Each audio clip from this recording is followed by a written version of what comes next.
Hello friends, welcome back to my channel. আমার channel লক্ষ্যহীন দৃষ্টিকোণে তোমাদের সকলকে স্বাগত জানিয়ে আজকের এই ব্লগটা শুরু করছি। তো বেসিক্যালি এই ব্লগটা ছিল বৃন্দাবনের সেকেন্ড ডে। তো আমরা বেরিয়ে গেছিলাম বন পরিক্রমাতে। সেদিনেই ফার্স্ট বন পরিক্রমা ছিল। তো ফার্স্টে আমরা চলে যাই একটা স্থানে, যেটা হচ্ছে মানসরোবর, যেখানে রাধারানীর চোখের জলে একটা পুকুর তৈরি হয়। তো দেখো এই জায়গাটা, এইটা ছিল সেই সরোবরটা, যেটা আমার দারুণ লেগেছে। তারপর আমরা একটা জায়গায় গেছিলাম, আস্তে আস্তে তোমাদের সাথে সমস্ত কিছু শেয়ার করছি।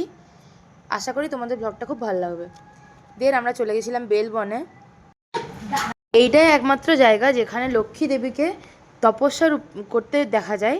সেটা হচ্ছে তিনি তপস্যা করেছিলেন হাত জড়ো করে বৈকুণ্ঠ ধামে যাওয়ার জন্য। ইভেন ওখানের লোকজনদের কথা শুনে বুঝতে পেরেছি যে সেই কাজটা নাকি তিনি এখনও করে চলেছেন, তার জন্য তিনি ওই রূপেই ওখানে পূজিত হন। তারপর আমরা চলে গেছিলাম বংশীর বট বলে একটা জায়গাতে। ওইখানে কৃষ্ণ একটি বট গাছের উপরে দাঁড়িয়ে বাঁশি বাজিয়েছিল, তাই ওখানে আজও পর্যন্ত বাঁশির আওয়াজ পাওয়া যায়। আর এখানে আমরা সবাই মিলে এরকমভাবে গড়াগড়ি দিচ্ছিলাম, এখানে নাকি রজটা মাথাতে লাগলে ভালো হয়।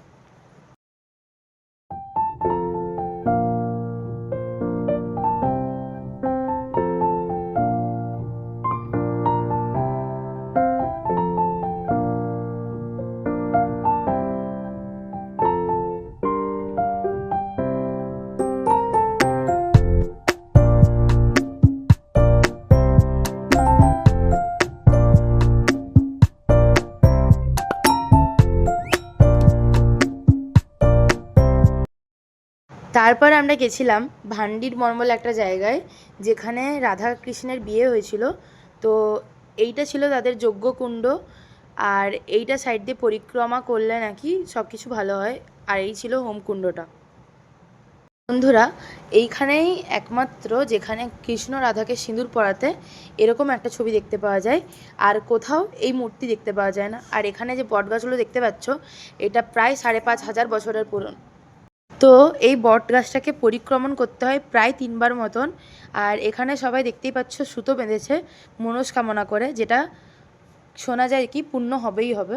তো যাই হোক, এখানে সবাই মিলে ঘুরে আমরা চলে গেছিলাম আর একটা জায়গায়, যে জায়গাটার নাম ছিল নন্দী আনন্দী। এখানে আমরা কেউ নামিনি, কৃষ্ণ আর বলরামের ধাইমা ছিল।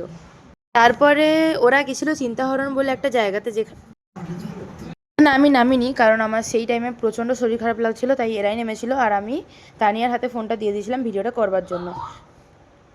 দিয়ে তারপরে ওই সমস্ত জায়গা ঘুরে আসার পরে আমরা চলে গেছিলাম ব্রহ্মাণ্ড ঘাটে, যেখানে কৃষ্ণ হাঁ করে পুরো পৃথিবী দেখিয়েছিল। এই ছিল সে ঘাট। সেখানেও আমি বেশিক্ষণ থাকিনি, ওরা ভেতরটা ঘুরে এসছে, আমি ভেতরে যাইনি। এখানে আমি গিয়ে একটা লেবুর জল খেয়েছিলাম। যাই হোক, তারপরে আমি বাসে উঠে গেছিলাম। আর তারপর আমরা রওনা দিয়ে দিলাম কৃষ্ণের যেখানে আসল বাড়ি তার উদ্দেশ্যে। তো আমরা চলে গেছিলাম। আর এইটা একটা ক্লিপিংস আমি ছোট্ট মতন নিয়ে রেখেছিলাম একটা মন্দিরে, ওই ভান্ডির বনের ওখানেই, যেটা তোমাদের সাথে শেয়ার করলাম। আর এই ছিল হচ্ছে গোকুল। গোকুলে হচ্ছে কৃষ্ণের আসল জন্মস্থান। এখানটাও আমরা ঘুরে এসেছি। পুরো ভিতরগুলো ভালোভাবে উনি যেরকম করে গাইড করেছেন সেরকমভাবে আমরা ঘুরে এসেছিলাম। আর জায়গাটা দেখে একটা খুব আলাদাই ফিল আসছিল। এখানে আমরা সবাই মিলে এরকম ছুটছিলাম, যেখানে ওখানে একটা রুল আছে এরকমভাবে যেতে হয়, তো তাই করছিলাম।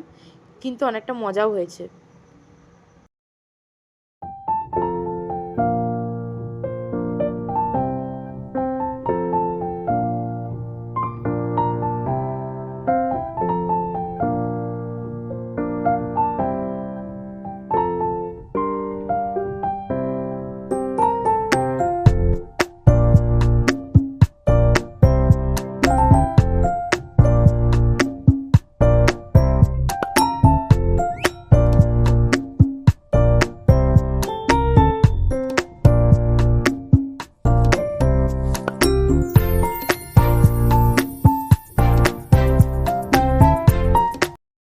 তারপরে আমরা গেছিলাম জমাল অর্জুনে, যেখানে ওই যে যশোদা মা যখন কৃষ্ণকে উদুখুল দিয়ে বেঁধে রেখেছিল, মানে গাছের গুঁড়িটা দিয়ে, সেখান দিয়ে সে ওই গাছের গুঁড়ি সমেত দৌড়ে পালায়। তো ওই জায়গাটা দেখেছিলাম। দেন আমরা চলে গেছিলাম রমনদ্বীপের উদ্দেশ্যে। ওটা ওখানকার খুব বিখ্যাত একটা মন্দির রাধাকৃষ্ণের, ওইখানে সবাই রজ গায়ে মাখে, ওটাকে ধুলাগড় বলেও চিহ্নিত করা হয়, কারণ ওখানকার রজ নাকি খুবই পবিত্র, আর ওটা নিয়ে অনেকে বাড়িও আসে। তো যাই হোক, এখান থেকে আমাদের গ্রুপেরও কেউ কেউ রজ নিয়েছিল বাড়িতে নিয়ে যাওয়ার জন্য। আর এখানে দেখতে পেয়েছি একটা হাতি, দেখো কি বিশাল সাইজ এই হাতিটার, এরম টাইপস আমি কোনোদিনও দেখিনি, তো আমার খুব ভালো লেগেছে জিনিসটা দেখে। ভেতরেও অনেকগুলো জিনিস ছিল, যেরকম ঘোড়া, আরও ওখানে গোমাতারাও ছিল। এই মন্দিরটা তো অপরূপ সুন্দর, আর তার কারুকার্য তো আরও অসাধারণ।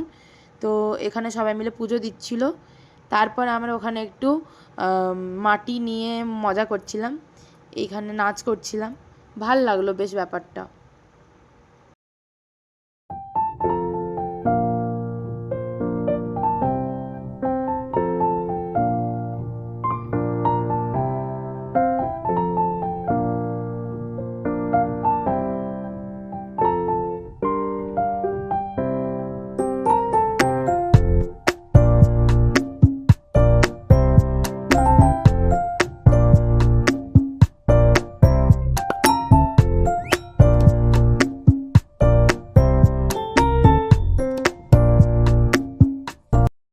তারপর আমরা চলে গেছিলাম রাবেলগাঁও, যেখানে রাধারানীর জন্ম হয়েছিল। এটাই হচ্ছে অরিজিনাল জায়গা সেখানকার। তো এইটা ছিল রাধারানীর বাড়ি, আর পেছন দিকে তোমরা যে জায়গাটা দেখলে, ওখানে অ্যাকচুয়াল একটা পদ্ম ফুলের মধ্যে থেকে রাধারানীকে পায় তার মা। তো সেই স্থানটায় ওখানকার এখন বাঁধিয়ে দিয়েছে। তো জিনিসটা আমার খুব ভালো লেগেছে। আর উপরে ছাদেও আমি গেছিলাম, এই ছিল ছাদ থেকে ভিউ, এখানে সবাই নাম গান করছিল। তারপর বাসে উঠে বাড়ি। তো আজকের মতন এই পর্যন্তই। আশা করি তোমাদের ভিডিওটা খুব ভালো লেগেছে। তো এরকমভাবে নতুন নতুন টিপস ব্লগ দেখার জন্য আমার চ্যানেলকে সাবস্ক্রাইব করে আমার পাশে থেকো। ততক্ষণের জন্য ভালো থেকো, সুস্থ থেকো, টাটা।